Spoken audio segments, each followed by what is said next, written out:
అలానే విశేషరావు ఆంధ్రప్రదేశ్ ప్రభుత్వ ఉద్యోగులకు ఢిల్లీ నుంచి అద్భుతమైనటువంటి కితాబ్ వచ్చిందట. ఆ విషయాన్ని చంద్రబాబు నాయుడు గారే ఉద్యోగ సంఘాల దగ్గర షేర్ చేసుకున్నారని చెప్పి తెలుస్తుంది. ఎందుకు కితాబ్ వచ్చింది, ఏ విషయంలో వచ్చింది, ఏ సందర్భంలో వచ్చింది, ఢిల్లీ పిఎంఓ ఆఫీసు కూడా ఆంధ్రప్రదేశ్ ప్రభుత్వ ఉద్యోగుల పనితీరుని మెచ్చుకునేలాగా ఏం చేశారు అనే దాని మీద మనం ప్రస్తావించుకుందాం. సాధారణంగా ఉద్యోగులు అనగానే ప్రభుత్వ ఉద్యోగులు టైంకి వస్తారు, టైంకి వెళ్తారు అనేది. కానీ మారినటువంటి పరిస్థితుల దృష్ట్యా టైంకి రావడం, టైంకి వెళ్ళడం కొంతమందికి కుదరదు. చాలామందికి కుదురుతుంది కానీ కొంతమందికి కుదరదు. సచివాలయంలో 80% ఉద్యోగులు వెళ్ళిపోతారు టైం కాకముందే, 20% మాత్రం వర్క్ చేస్తూనే ఉంటారు. ఎందుకంటే చేసేవాళ్ళు ఎప్పుడు వర్క్ చేస్తూ ఉంటారు, పని దొంగలు ఎప్పుడు కూడా తప్పించుకొని వెళ్ళిపోతూ ఉంటారు. ఇది సాధారణంగా ప్రైవేట్లో, ప్రభుత్వంలో జరిగేటువంటి ప్రక్రియ. కాకపోతే చంద్రబాబు నాయుడు గారు ఎప్పటికప్పుడు మోటివేట్ చేయడానికి ప్రయత్నం చేస్తూ ఉంటారు ఉద్యోగుల్ని. కానీ మోటివేట్ కాకుండా వ్యతిరేకంగా ఆయనకి పనిచేసినటువంటి రోజులే ఎక్కువ ఉంటాయి ఉద్యోగులు.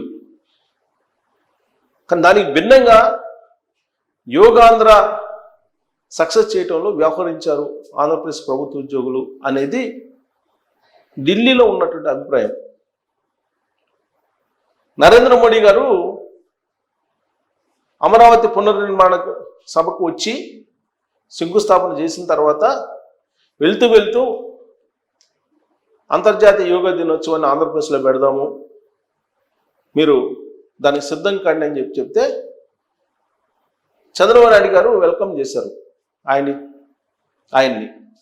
ఆయన ఇచ్చినటువంటి ఆయన సూచనను స్వీకరించారు. స్వీకరించిన తర్వాత ఆ విషయాన్ని విశాఖ కలెక్టర్ తోటి చెప్పారట. ఇలా అంతర్జాతీయ యోగా దినోత్సవం 21వ తారీఖున ఉంది, విశాఖలో జరగబోతుంది, దాన్ని మనం సక్సెస్ చేయాలి అని అంటే ఆయన ఒక 300-400 మంది వస్తే సరిపోతుందా సార్ అన్నారట. చంద్రబాబు నాయుడు గారికి ఆశ్చర్యం వేసింది. ఆశ్చర్యం వేసి ఆల్రెడీ మహారాష్ట్రలో 1,40,000 మందితోటి ఈ యోగాంధ్ర కార్యక్రమం యోగా చేయించి గిన్నిస్ రికార్డుకి ఎక్కారు. ఆ రికార్డును మనం బద్దలు చేయాలి, కాబట్టి ఆ రికార్డును బద్దలు చేసేలాగా ఏర్పాట్లు చేయాలి అని చెప్పారట. చెప్పిన తర్వాత ఇదే విషయాన్ని ప్రభుత్వ ఉద్యోగులతోటి షేర్ చేశారు చంద్రబాబు నాయుడు గారు. 30 days ఒక పెద్ద డ్రైవ్ నిర్వహించారు రాష్ట్ర వ్యాప్తంగా ఉద్యోగులు.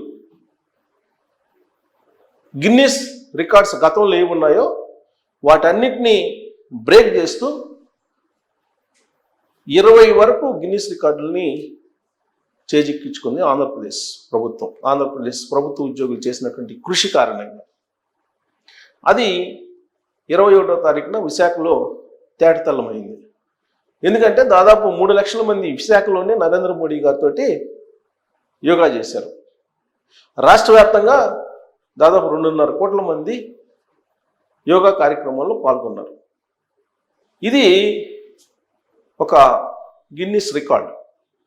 అంతేకాదు గిరిజన విద్యార్థులతోటి 108 నిమిషాల పాటు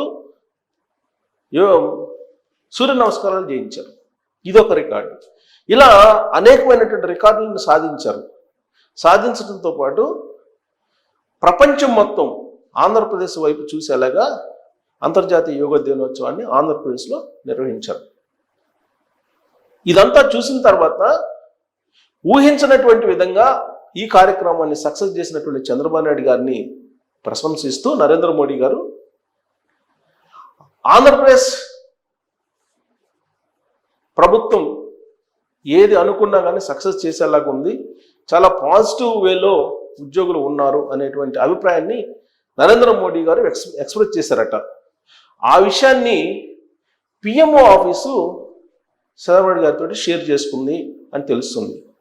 ఉద్యోగులతో రివ్యూ మీటింగ్ పెట్టినప్పుడు చంద్రబాబు నాయుడు గారు స్వయంగా వాళ్ళకి చెప్పారు, మీ ఉద్యోగులు ఏం చెప్పినా కానీ చాలా పాజిటివ్ మూడ్లో ఉంటారు, పాజిటివ్ యాంగిల్లో తీసుకొని ఏ కార్యక్రమం అయినా సక్సెస్ చేసేలాగా ఉన్నారు అని ఢిల్లీ నుంచి సందేశం వచ్చింది అని చెప్పి చంద్రబాబు గారితో చెప్తే చంద్రబాబు గారు ఉద్యోగులకి చెప్పి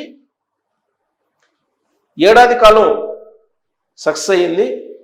ఈ ఏడాది కాలంలో అనుకున్న దానికన్నా ఎక్కువే చేయగలిగాము.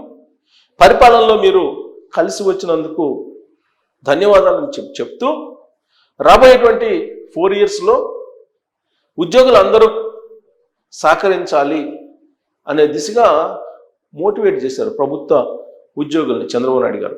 ఆ సందర్భంగా ఢిల్లీ పిఎంఓ ఆఫీసు అభిప్రాయం ఏంటి ఆంధ్రప్రదేశ్ ఉద్యోగుల మీద అనేదాన్ని చంద్రబాబు నాయుడు గారు షేర్ చేసుకున్నారు వాళ్ళతోటి. సో గుడ్ లుక్స్లో ఆంధ్రప్రదేశ్ ప్రభుత్వ ఉద్యోగులు పిఎంఓ ఆఫీసు దృష్టిలో ఉన్నారు. ప్రభుత్వ ఉద్యోగులు కరెక్ట్గా పనిచేస్తేనే ప్రభుత్వ పథకాలు అమలు అవుతాయి. అలాగే స్కీముల్ని తయారు చేసిన, ఎగ్జిక్యూట్ చేసిన వాళ్ళే, ఎడ్యుకేషన్ చేసిన వాళ్ళే, క్రియేట్ చేసిన వాళ్ళే. అందుకే వాళ్ళు 3% ఉన్నప్పటికీ కూడా పవర్ఫుల్ అని చెప్పి అంటూ ఉంటారు. యాక్చువల్గా వాళ్ళు ఉన్నది 3%. టోటల్ జనాభాలో 3% ఉన్నారు. ఆ 3% ఉన్నప్పటికీ కూడా వాళ్ళే లీడ్ చేస్తూ ఉంటారు ప్రభుత్వాన్ని, ప్రజలను కూడా వాళ్ళే లీడ్ చేస్తుంటారు, సమాజాన్ని కూడా వాళ్ళే లీడ్ చేస్తూ ఉంటారు. వాళ్ళు గట్టు తప్పితే సమాజం గట్టు తప్పుతుంది, ప్రజలు గట్టు తప్పుతారు, అంతిమంగా నష్టం చేకూరుతుంది. అందుకే ప్రభుత్వ ఉద్యోగులు ప్రభుత్వాన్ని పడగొట్టగలం, నిలబెట్టగలం అని చెప్పి అంటూ ఉంటారు. అంతే సంఘటితమైనటువంటి రంగం కాబట్టి, సంఘటిత రంగంలో ఉన్నారు కాబట్టి ఆ విధమైనటువంటి డిమాండ్ చేస్తున్నారు. కానీ మిగిలినటువంటి 97% ప్రజలు ఉన్నారు కదా, వాళ్ళు తలుచుకుంటే ప్రభుత్వాన్ని నిలబెట్టడం, పడగొట్టడం కాదు, టోటల్గా భూస్థాపితం చేస్తారు. 2024 ఎన్నికల్లో అదే చూసాం. 2024 ఎన్నికల్లో 3% ఉన్నటువంటి ప్రభుత్వ ఉద్యోగుల విజయం అని వాళ్ళు అనుకుంటే మరి 97% ఎలక్షన్లో పాల్గొనే మిగతా వాళ్ళ పరిస్థితి ఏంటి?